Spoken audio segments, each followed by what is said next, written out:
Bienvenue à cette nouvelle vidéo et je vous invite tout de suite à vous abonner si le titre vous a intéressé. Comment faire grandir ma foi? Je vais donc aujourd'hui, avec cette vidéo, je vais vous faire part de quelque chose qui va vous choquer et booster votre foi.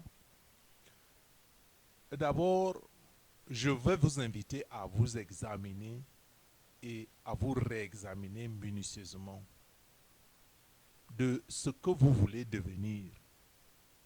Pensez-y bien. Examinons-nous et prions le Seigneur de faire de nous ce qu'il veut que nous soyons en lui. Parce qu'il faut admettre des fois qu'il y a bien des choses dans la vie qui ne dépendent pas de nous et même que l'issue de notre vie ne dépend pas de nous. C'est pour ça qu'il faut s'examiner et se réexaminer. Qu'est-ce qu'on veut devenir? Quand on arrive à une conclusion, j'espère que vous arriverez à la même conclusion que la mienne, que c'est le Seigneur seul qui peut faire de nous quelque chose. Donc, c'est pour ça que je vous invite à cet examen. Je suis arrivé à cette conviction que le Seigneur veut que je sois une pirogue sans moteur, en matériaux légers sur l'eau, poussée par le vent. Oui, poussée par le vent de l'Esprit de Dieu sur les eaux de la vie. Et même quand les vagues vous souleveraient et vous transporteraient à un autre endroit, n'opposez aucune résistance et n'ayez pas peur et acceptez les circonstances de la vie et faites confiance au Seigneur. Laissez le Seigneur vous guider selon sa volonté. Faites sa volonté. Sa volonté, vous la connaissez. Elle est écrite dans sa sainte parole. Donc, examinez-vous, examinez les Écritures. Dévorez les Écritures comme un homme qui dévore le pain matériel afin de nourrir son corps. Et dévorez les Écritures afin de nourrir votre esprit et de savoir quelle est la volonté de Dieu. La parole de Dieu doit être votre baromètre. La parole de Dieu est votre guide, la lampe à vos pieds qui éclaire le sentier de la vie.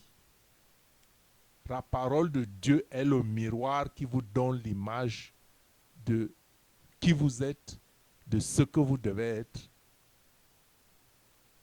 ce à quoi vous devez ressembler.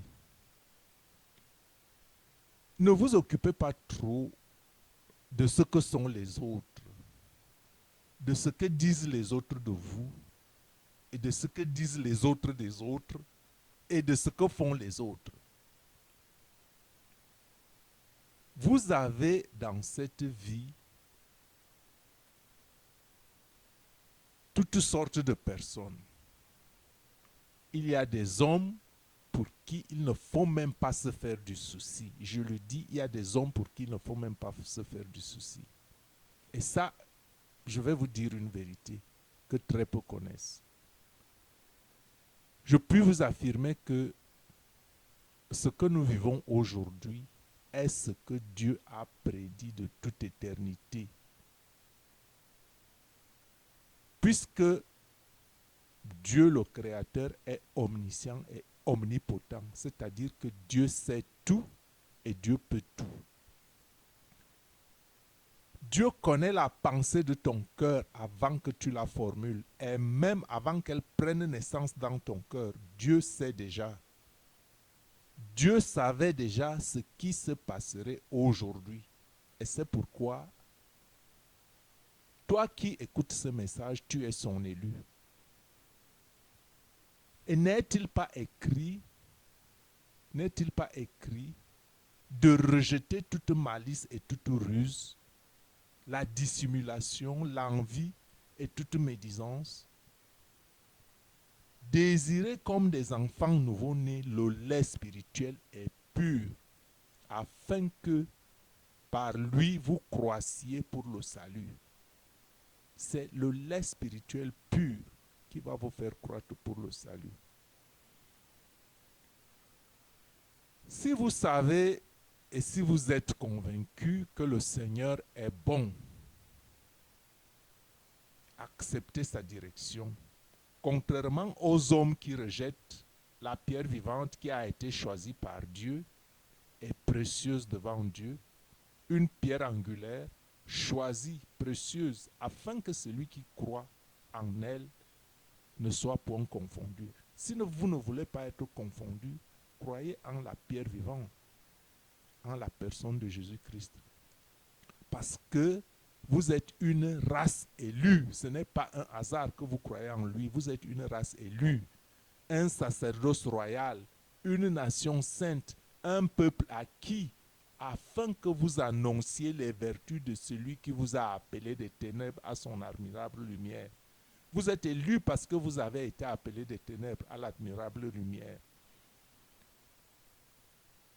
Nous qui autrefois n'étions pas son peuple, maintenant nous sommes le peuple de Dieu. Si vous vous intéressez à cette vidéo, c'est parce que vous êtes le peuple de Dieu.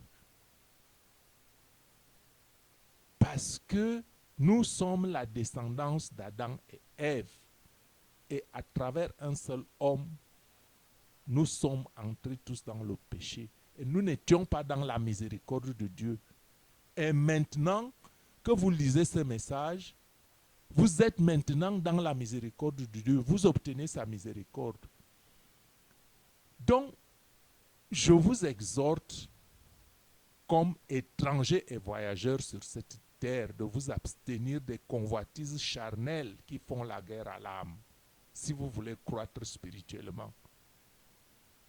Ayez au milieu des païens et des impies une bonne conduite, afin que là même où ils vont calomnier, comme si vous étiez des malfaiteurs, qu'ils remarquent vos bonnes œuvres et glorifient Dieu au jour où il les visitera.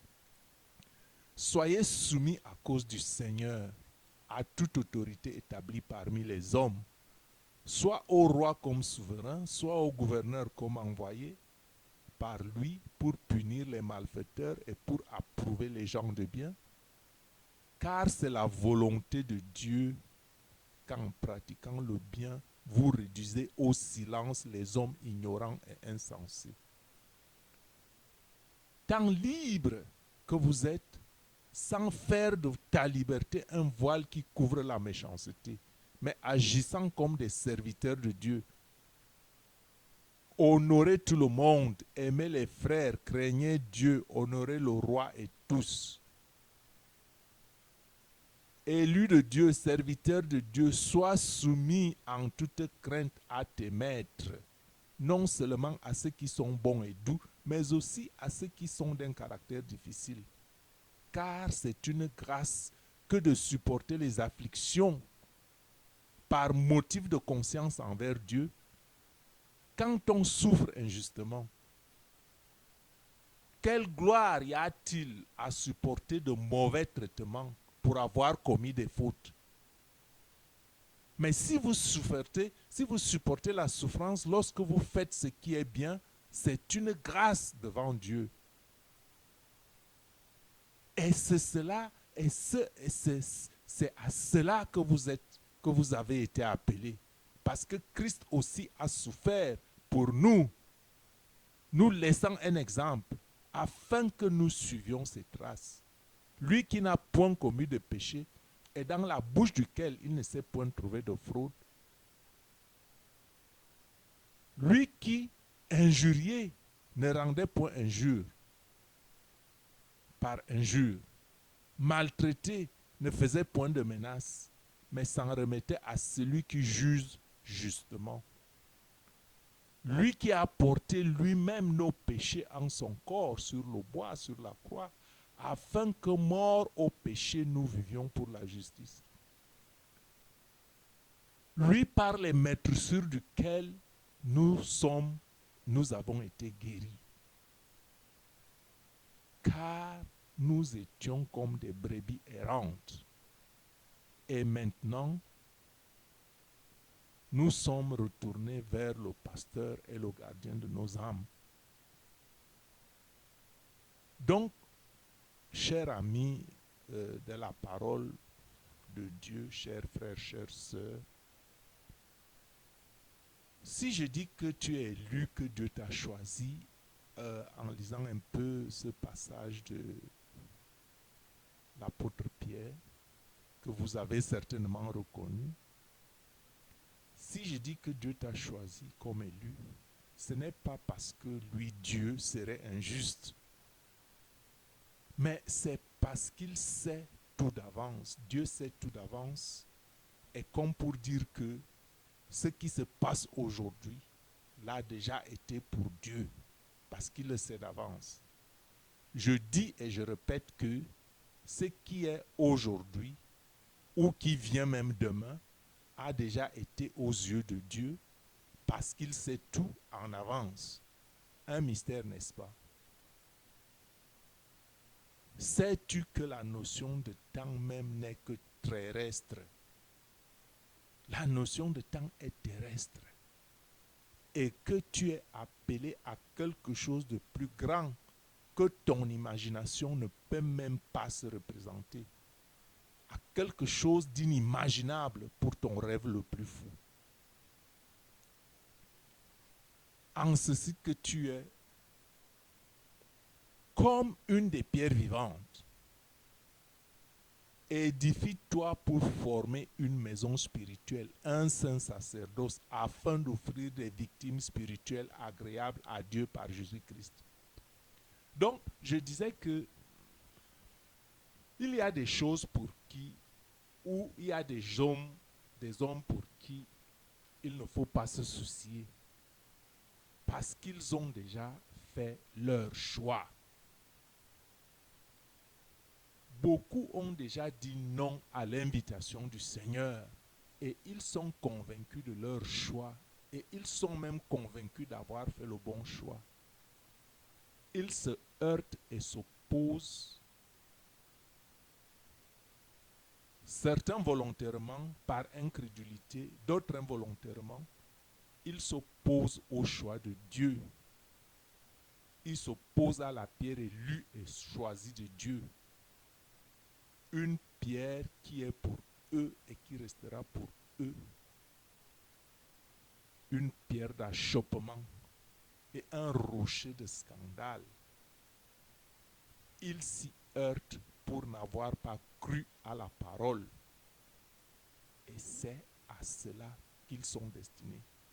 Donc, votre chance, votre grâce, votre bénédiction, c'est de croire à la parole de Dieu parce qu'elle est vraie.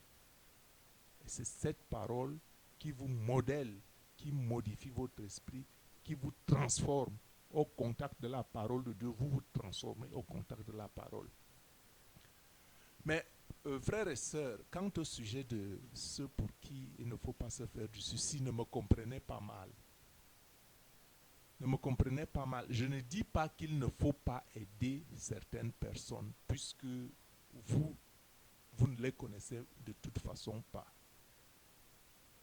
Mais quand vous apporterez votre message de l'évangile à quelqu'un, s'il ne veut pas vous écouter, secouez la poussière de vos pieds, comme il est écrit.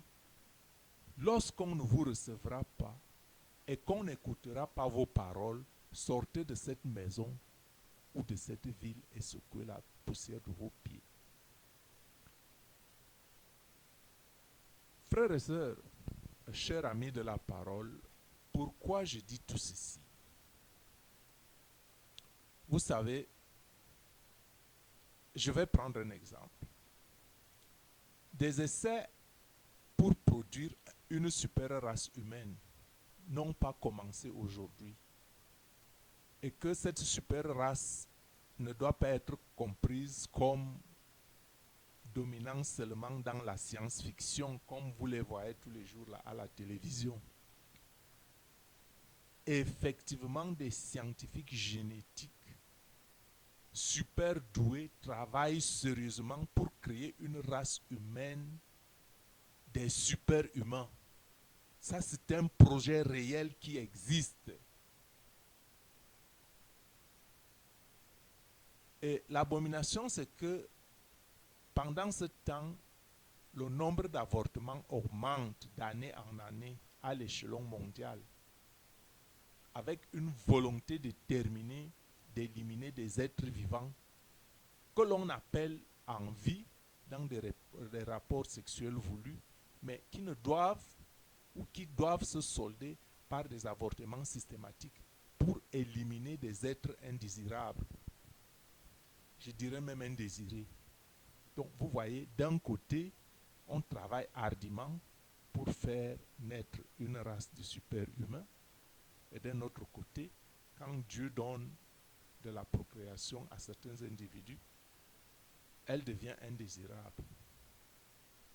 Alors, pensez-vous que ceux-là qui font ces abominations, pensez-vous qu'ils ne répondront pas de leurs crimes? Pensez-vous qu'ils ne répondront pas de leurs crimes? Pensez-vous que le silence de Dieu est une faiblesse ou bien que Dieu n'existe pas?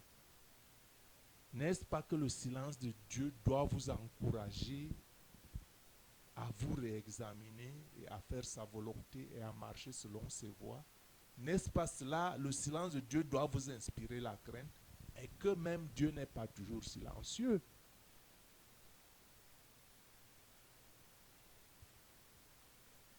Frères et sœurs, il y a des choses dans notre planète que vous ne pouvez même pas vous imaginer.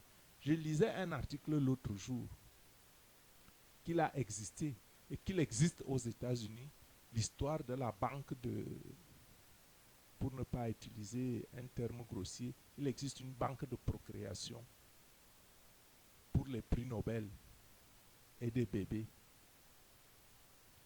Hein?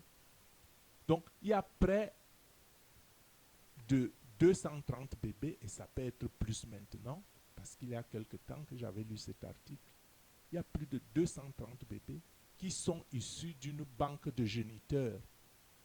Je dirais géniteurs de génie, ou bien les litres congelés.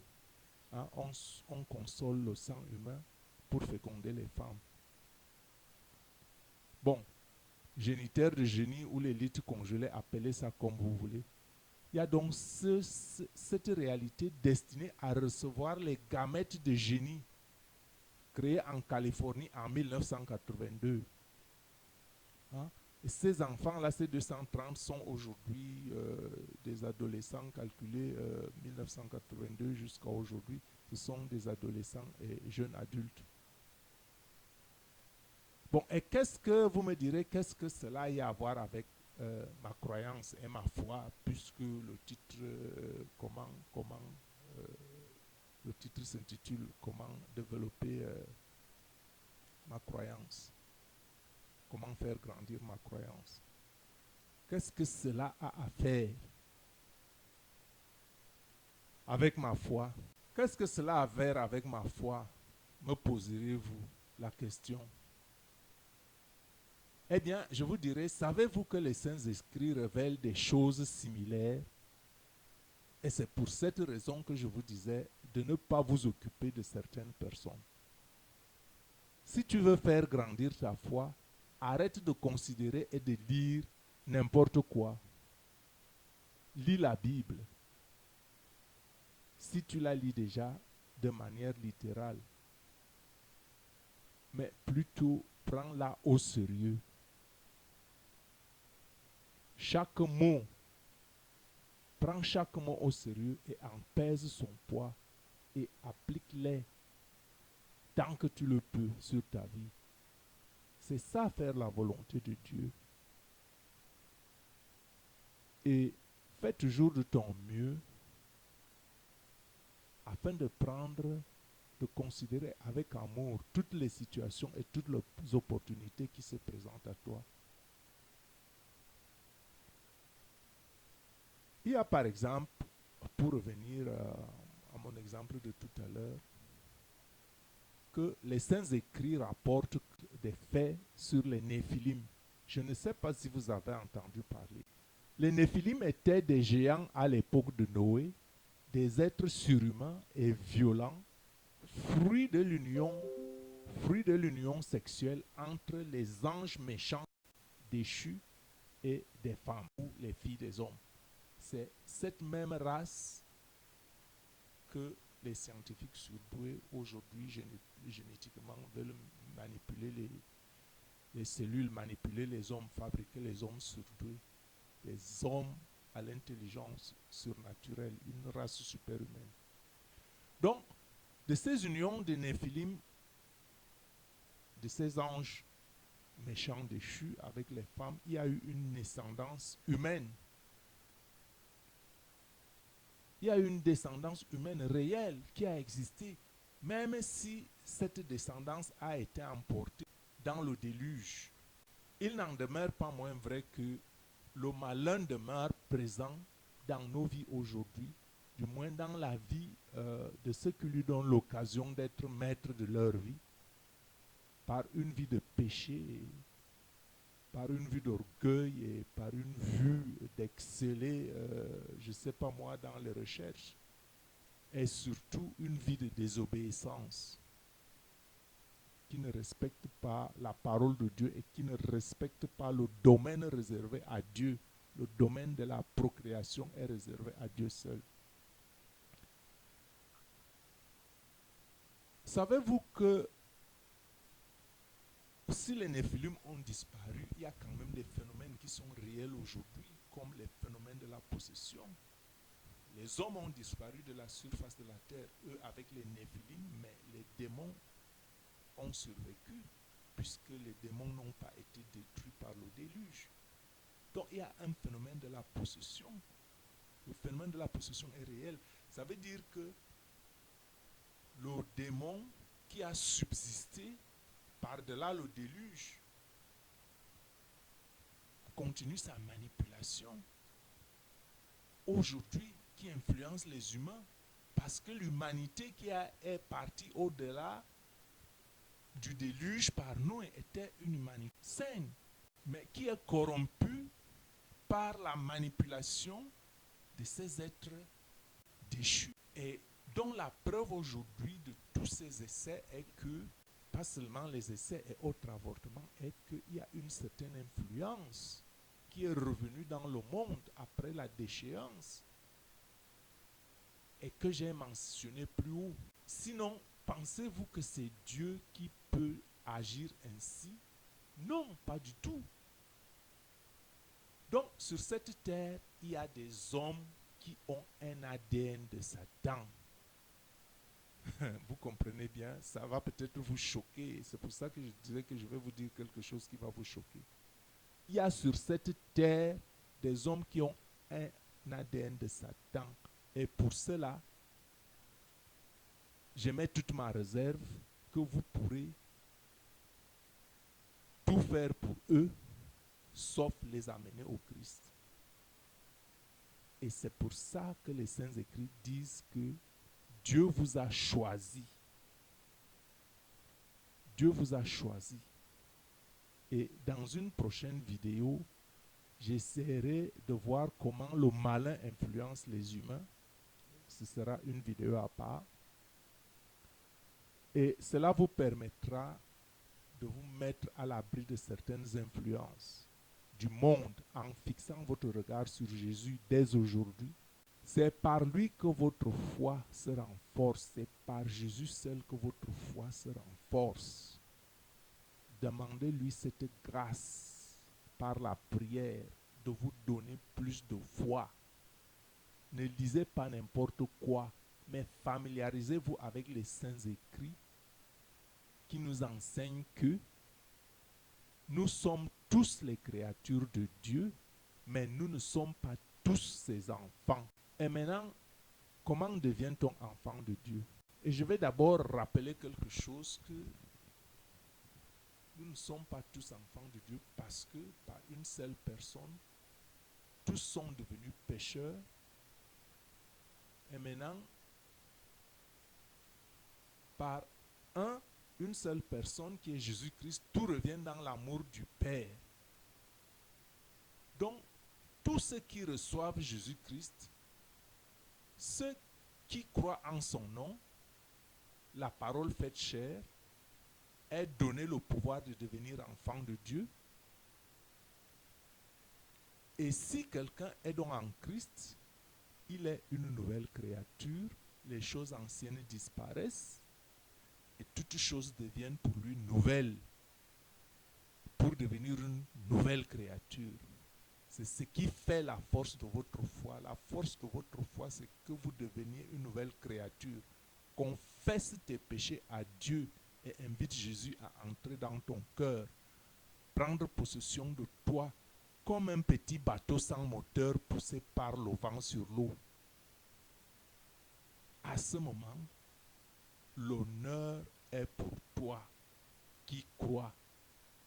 Mais pour les incrédules, la pierre qu'ont rejetée ceux qui bâtissaient devient la principale de l'angle. Et pour eux donc, une pierre d'achoppement. N'est-ce pas tout ceci un motif de regarder les afflictions comme un moyen d'aller de l'avant sans se décourager, sachant qu'à l'issue, il y a une couronne incorruptible à gagner. Et il n'y a pas que la couronne incorruptible. J'essaierai de faire une autre vidéo et qui vous parlera des couronnes que l'on peut gagner en s'accrochant à Jésus-Christ. Et sur ce, je vous invite une fois de plus à vous abonner pour ne pas rater ces numéros si ça vous a plu. Que le Seigneur te bénisse.